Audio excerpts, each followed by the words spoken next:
ابراہیم علیہ السلام نے عراق کو خیرباد کہا اور شام کی طرف ہجرت کر گئے۔ یہاں آ کر وہ حران نامی بستی میں مقیم ہوئے۔ اسی جگہ آپ نے اپنے چچا ہاران کی بیٹی سیدہ سارہ علیہ السلام سے شادی کی۔ اللہ تعالیٰ اس ہجرت کے بارے میں فرماتے ہیں، اور ہم اسے یعنی ابراہیم اور لوط کو بچا کر اس زمین کی طرف لے آئے جس میں ہم نے جہان کے لیے برکت رکھی تھی۔ جب آپ حران کے مقام پر پہنچے تو وہیں ٹھہر گئے، وہیں رہنے لگے۔ یہاں آ کر آپ کا شمار بنو حران میں ہونے لگا۔ آپ لوگوں کو اسی شہر میں رہنے کی دعوت دیتے۔ اس شہر کے لوگ بتوں کی پوجا نہیں کرتے تھے بلکہ ستاروں کو پوجتے تھے۔ ابراہیم علیہ السلام نے جب ان کی یہ حالت دیکھی تو ارادہ کر لیا کہ ان لوگوں کو بتائیں گے کہ ستاروں کی عبادت کرنا باطل ہے۔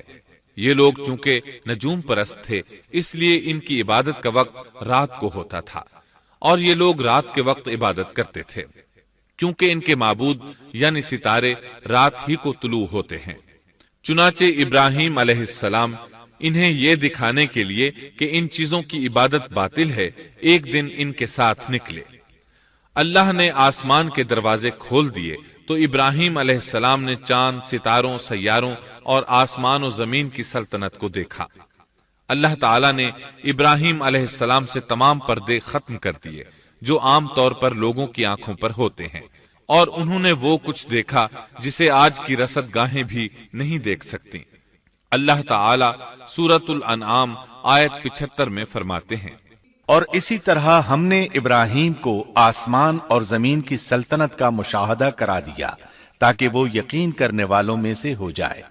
بعض مفسرین نے لکھا ہے کہ یہ سب کچھ اللہ تعالیٰ نے ابراہیم علیہ السلام کو اس لیے دکھایا تھا کہ وہ ستاروں کی پرستش کرتے تھے۔ پھر اللہ تعالیٰ نے اپنی عبادت کی طرف ان کی رہنمائی فرمائی۔ جن مفسرین نے یہ بات لکھی وہ غلطی پر ہیں، کیونکہ ایک جلیل القدر رسول کے متعلق ایسا گمان کرنا کبیرہ گناہ ہے۔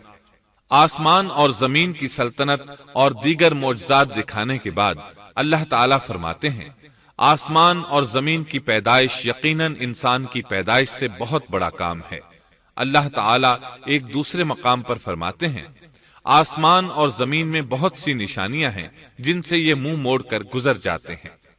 ابراہیم علیہ السلام حران شہر کے ستارہ پرستوں کو لے کر ایک رات نکلے۔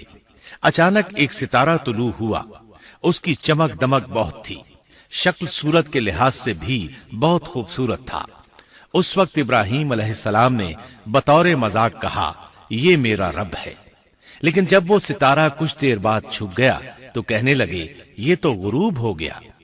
یہ رب کیسے ہو سکتا ہے؟ جو چھپ جائے وہ رب نہیں ہو سکتا، پس میں تو غروب ہونے والوں کو پسند نہیں کرتا۔ اگلے روز وہ پھر ان لوگوں کو ساتھ لے کر نکلے تو چاند کو دیکھا۔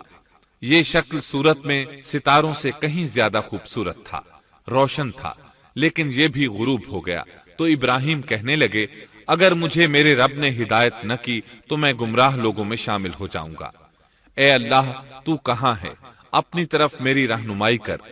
ان باتوں سے ابراہیم علیہ السلام ان لوگوں کو غور و فکر کی دعوت دے رہے تھے تاکہ وہ غور کریں، آخر رب چھپ کیسے سکتا ہے؟ اگر چاند رب ہے اور دن کے وقت کسی کو اپنے معبود کی حاجت ہوگی تو وہ کیا کرے گا؟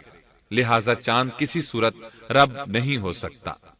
پھر جب دن چڑھا اور سورج طلوع ہوا تو کہنے لگے، یہ میرا رب ہے، یہ تو سب سے بڑا ہے۔ پھر لوگوں کو مخاطب کر کے کہنے لگے، تم رات کو چھوٹے چھوٹے ستاروں کی پوجا کرتے ہو، کیوں نہ تم اتنے بڑے ایک ہی رب کی پوجا کر لو۔ لیکن جب وہ بھی غروب ہو گیا تو کہنے لگے، یقیناً میں تمہارے شرک سے بیزار ہوں۔ یہ معبود کیسے ہو سکتے ہیں؟ ان میں تو تبدیلی آتی رہتی ہے، کبھی طلوع ہوتے ہیں کبھی غروب ہوتے ہیں۔ یہ اس بات کی دلیل ہے کہ یہ مخلوق ہیں اور ان کا خالق کوئی اور ہے جس کے حکم کے یہ تابع ہیں۔ جب یہ خود مخلوق ہیں اور کسی اور کے تابع ہیں تو کسی کو نفع نقصان پہنچانے پر کس طرح قادر ہو سکتے ہیں؟ پھر اپنی قوم کو مخاطب کر کے کہنے لگے، میں اپنا رخ اس کی طرف کرتا ہوں جس نے آسمانوں کو یکسو ہو کر پیدا کیا، اور میں شرک کرنے والوں میں سے نہیں ہوں۔ اب بھی وہ اپنی بات پر اڑے رہے۔ تب آپ نے فرمایا تم مجھ سے اللہ کے بارے میں جھگڑ رہے ہو، مجھے تو اللہ راہ دکھا چکا ہے اور اس نے مجھے دلیل عطا فرمائی ہے۔ میں یقیناً جانتا ہوں کہ تمہارے تمام معبود بے بس اور بے طاقت ہیں۔ جاؤ تم سے اور تمہارے ان معبودوں سے جو ہو سکے کر لو، میرے رب کی مرضی کے بغیر کچھ بھی نہیں ہو سکتا۔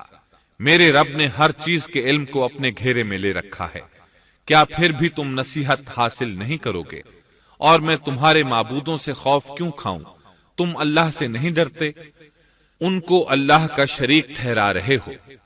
اللہ نے اس کی کوئی دلیل نازل نہیں کی۔ اگر تم میں صحیح علم ہے تو تم ہی بتلا دو کہ ہم دونوں جماعتوں میں سے امن کا زیادہ حقدار کون ہے۔ امن انہی کے لیے ہے جو ایمان لانے کے بعد دین کو شرک سے خلط ملط نہیں کرتے۔ حقیقت میں ہدایت یافتہ وہی لوگ ہیں۔ یہی ہمارے وہ دلائل تھے جو ہم نے ابراہیم علیہ السلام کو ان کی قوم کے مقابلے میں عطا کیے تھے، اور ہم جسے چاہیں مرتبے میں بڑھا دیں۔ بے شک تیرا رب بڑی حکمت والا ہے۔